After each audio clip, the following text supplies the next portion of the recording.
پڑھیے میرے ساتھ، تبارکت یا ذل جلال والاکرام۔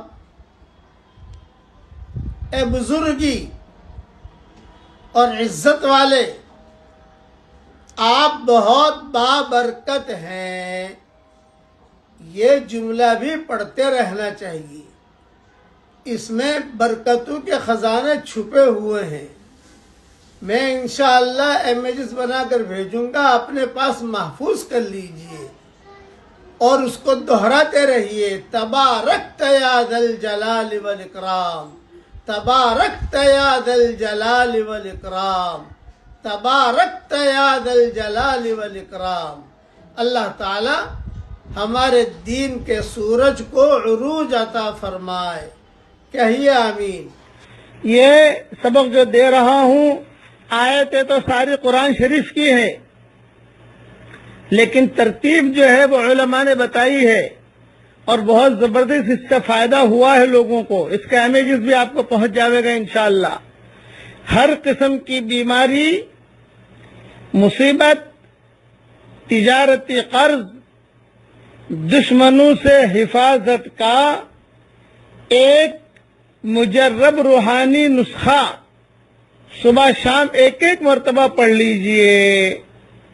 لیکن یہ حدیث میں یہ ترتیب نہیں ہے، یہ علماء ربانی اور علماء حقہ کا تجربہ ہے، اور کافی لوگوں کو فائدہ بھی ہوا ہے۔ ہر قسم کی بیماری، مصیبت، تجارتی قرض، دشمنوں سے بچاؤ اور حفاظت میں اللہ تعالی کے چاہنے سے یہ آیات حفاظت جس کے امیجز بھیج رہا ہوں صبح پڑھی جائے تو کبھی کبھی تو شام تک نتیجہ سامنے آ جاتا ہے، اور کبھی اللہ کے چاہنے سے تھوڑا انتظار کرنا پڑ سکتا ہے، لیکن تاثیر الحمدللہ اپنے وقت پر اثر دکھا کر رہتی ہے۔ دعا کے وقت صرف عربی متن ہی پڑھیں، ترجمہ اگر دیکھنا ہے تو میں نے میری کتاب مومن کا ہتھیار میں اس کا ترجمہ بھی لکھ دیا ہے، تاکہ ترجمہ اگر پڑھ لو تو اس لیے میں نے ترجمہ لکھا ہے کہ پڑھنے والا یہ سمجھ سکے کہ کیا پڑھ رہا ہے۔ یہ جتنی آیت حفاظت قرآن شریف میں ہے، 16 آیت حفاظت ہیں، وہ 16 کے 16 یہ اسے روزانہ صبح شام ایک ایک مرتبہ پڑھیے۔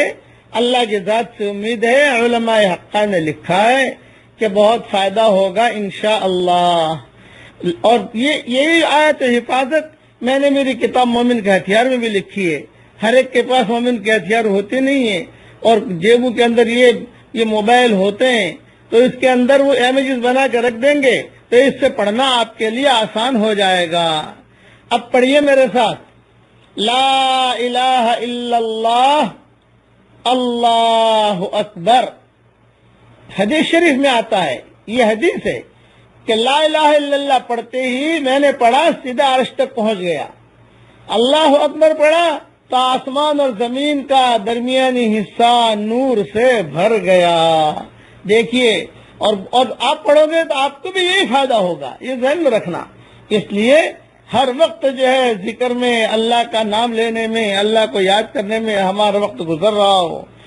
میں دعا کرتا ہوں کہ اللہ، حضرت آدم علیہ السلام نے جن ناموں کے ساتھ تجھے پکارا تھا، اور حضرت نوح علیہ السلام نے جن ناموں کے ساتھ تجھے پکارا تھا، اور حضرت یونس علیہ السلام نے جن ناموں کے ساتھ تجھے پکارا تھا، حضرت ابراہیم علیہ السلام نے جن ناموں کے ساتھ تجھے پکارا تھا، حضرت عیسیٰ علیہ السلام نے جن ناموں کے ساتھ تجھے پکارا تھا، اور حضرت داؤد علیہ السلام نے جن تیرے ناموں کے ساتھ تجھے پکارا تھا، اور حضرت سلیمان علیہ السلام نے جن تیرے ناموں کے ساتھ تجھے پکارا تھا، اور حضرت خضر علیہ السلام نے تیرے جن ناموں کے ساتھ تجھے پکارا تھا، دعائیں مانگی تھی، اور تیرے وہ مبارک نام کہ جن ناموں سے حضرت محمد صلی اللہ علیہ وسلم نے تجھ سے دعائیں کیے، اور تیرے وہ مبارک نام جو نام صرف آپ جانتے ہیں اور کوئی نہیں جانتا، ان سارے ناموں کے طفیل سے ہم تجھ سے دعا کرتے ہیں کہ اللہ تو ہم سب کو دین پر چلنے کی توفیق عطا فرما۔